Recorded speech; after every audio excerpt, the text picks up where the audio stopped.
आज मैं आपको एक मजेदार कहानी सुनाने जा रही हूँ। बहुत पुराने समय की बात है। एक राजा की 7 बेटियां थी। एक दिन उसने अपनी बेटी को बुलाया और उससे पूछा, मैं तुम्हें कैसा लगता हूँ? बड़ी बेटी ने कहा, आप मुझे मीठे लगते हैं। दूसरी से पूछा तो उसने भी यही उत्तर दिया। फिर तीसरी, चौथी, पांचवी और छठी से पूछा, उन्होंने भी यही बात दोहराई। किसी ने गुड़ की तरह, किसी ने शक्कर की तरह, किसी ने शहद की तरह, किसी ने मिश्री की तरह पिता को मीठा बताया। जब 7वीं बेटी से पिता ने पूछा तो उसने कहा, पिताजी आप मुझे नमक की तरह मीठे लगते हैं, नमक जैसे हैं। यह सुनकर राजा को बहुत क्रोध आया। वह 7वीं बेटी से बोला, तुमने मुझे ऐसा क्यों कहा है? लड़की बोली, पिताजी मैंने जो महसूस किया है वैसा ही कहा है। छोटी बेटी के मुख से ऐसा सुनकर राजा क्रोधित हो उठा। उसने अपने सेवकों को दरबार में बुलाया और आदेश दिया कि नगर के किसी भी कोढ़ी आदमी को उठा लाओ। सेवकों ने पूछा, महाराज आप ऐसा क्यों कर रहे हैं? राजा ने कहा, मेरी अपनी छोटी लड़की की शादी उससे करनी है। जाओ फौरन जाओ और कोढ़ी आदमी को लेकर आओ। राजा की बात सुनकर सब लोग चिंता में डूब गए। सभी मंत्रीगण ने राजा को ऐसा न करने की सलाह दी, लेकिन राजा ने उनकी एक न सुनी। सेवक कोढ़ी की खोज में निकल पड़े। तभी उन्हें पता चला कि किसी अन्य राज का एक राजा है जिसके शरीर में एक साधु के श्राप के कारण फोड़ फूट पड़ा है। उसकी जरा सी भी भूल के कारण साधु महाराज क्रोधित हो उठे थे। उन्होंने राजा को श्राप दिया था कि जिस अपने देश सौंदर्य का वह अभिमान करता है वह शीघ्र ही समाप्त हो जाएगा और वह कोढ़ी हो जाएगा। कोढ़ी हो जाने के बाद उसके ही दरबारियों ने उसे निकालकर जंगल में फेंक दिया था। सेवकों ने कोढ़ी राजा को जंगल में ढूंढ निकाला और उसे उठाकर अपने राजा के दरबार में ले आया। राजा ने अपनी सबसे छोटी बेटी का विवाह रस्मों रिवाज के साथ कोढ़ी राजा के साथ कर दिया। राजा की बेटी ने अपनी जरा सी भी उदासी प्रकट नहीं होने दी। राजकुमारी राजमहल के वैभवपूर्ण जीवन को छोड़कर अपने पति को लेकर महल से बाहर निकल गई। भीख मांगकर उसने कोढ़ी को बिठाने वाला एक ठेला खरीदने के लिए पैसे जोड़ लिए।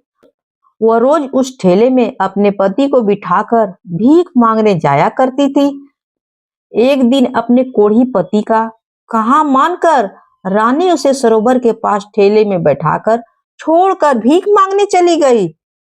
कोढ़ी राजा ने देखा कि सरोवर में कुछ कौवे डुबकी लगा रहे हैं और हंस बनकर सरोवर से बाहर निकल रहे हैं। दृश्य देखकर वो बहुत ही हैरान हुआ। अचानक उसके दिमाग में एक विचार कौधा और वह सोचने लगा, क्यों न मैं भी सरोवर में डुबकी लगाऊं। यदि कौवा हंस बनकर बाहर निकल सकता है तो मैं भी शायद पहले जैसा सुंदर नौजवान राजा बन जाऊं। फिर उसने सोचा कि यदि मैं सुंदर नौजवान युवक बनकर निकलूंगा तो मेरी पत्नी मुझे पहचानेगी नहीं।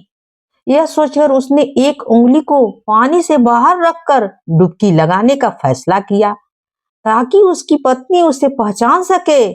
इतना सोचकर वह पानी में कूद पड़ा। डुबकी लगाकर वह पानी से बाहर निकला तो उसका सपना साकार हो चुका था।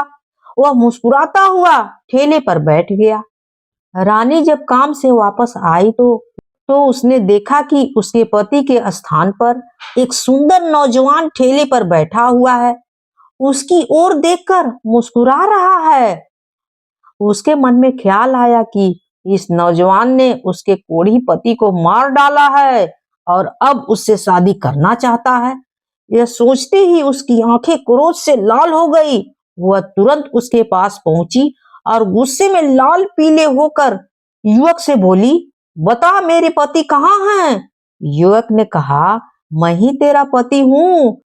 परंतु वह न मानी और रोते हुए बोली, तुम मुझसे झूठ कह रहे हो। मेरा पति ही मेरा परमेश्वर है।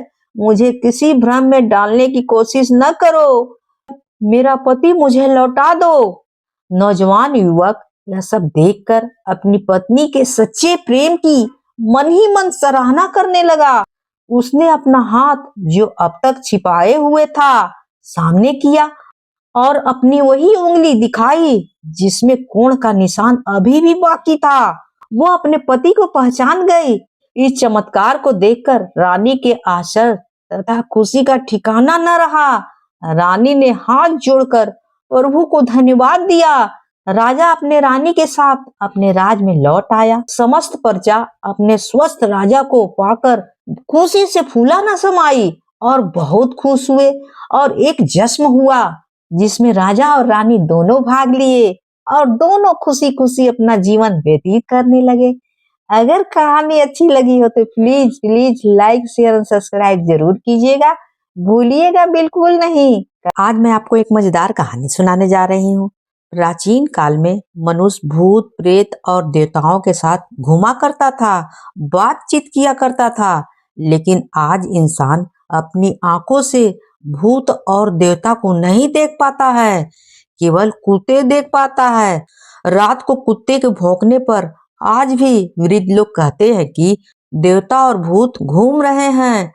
यह उस समय की बात है जब ईश्वर, मनुष्य और भूत एक साथ रहा करते थे। एक इंसान और एक बूढ़े देवता एक साथ रहा करते थे। बूढ़े देवता का एक बेटा था। इंसान उसे मारता था।